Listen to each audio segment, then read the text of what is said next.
I don't know if you heard about it, but a YouTube star by the name of Adam Saleh was kicked off a Delta Airlines flight because another passenger complained she felt uncomfortable because he was speaking in Arabic. Now, he was speaking to Arabic to his mom. I don't know if it's like a video chat or what. And if you become uncomfortable because somebody near you is speaking a foreign language, maybe you shouldn't be traveling abroad.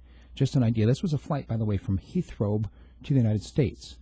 So if you're looking at, and this is somebody who's already going abroad, and you expect everybody to speak English everywhere you go? Is that the issue?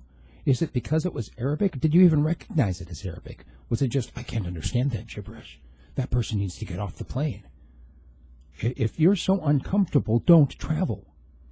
And the idea that the Delta is going to just kick this guy off. Now, here's an interesting little development. The hashtag boycott Delta started going almost immediately within minutes, hours after this incident at Heathrow. And you know what? That might be the best way to deal with things.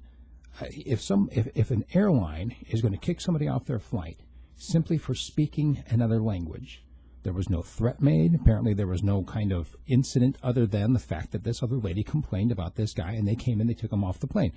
Now, how would you feel if you're on a flight? Say, I don't know, maybe you're an American, maybe you're going to Paris. Maybe you've gone from Paris, and now you're flying to, I don't know, Morocco.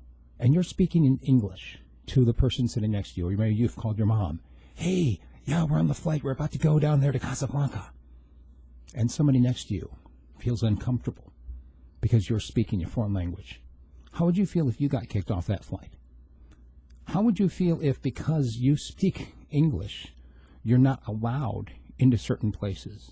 It's the way it is around the world in a number of repressive, autocratic, non-free countries. Is that what we've become? I'm curious to know what you think about this. Email me, steve@radiofreespeech.com, or make a comment on my YouTube channel and tell me what you think about this topic, because this is something that I'd like to revisit once we get the phone lines going. Maybe get a little dialogue going, back and forth, some conversation about this, because I don't know. I don't think it's realistic to expect the entire world to speak your language, and I don't think it's realistic to expect somebody to get kicked off a flight because you don't feel comfortable. Regardless, maybe they're dressed wrong. Maybe they're wearing religious attire. You know, for instance, a woman comes in covered from head to foot. Hasn't the Catholic Church been doing that for, like, centuries? Nuns, they still travel, right? Do you get uncomfortable when you see a nun? Do you want a nun banned from a flight because she's wearing religious garb? Something to think about, and that's my 2 cents. If you like what I'm doing, please become a sponsor either through my Patreon account or through a direct subscription at my website, radiofreespeech.com. Once again, you can have a suggestion for me. Email me, steve@radiofreespeech.com.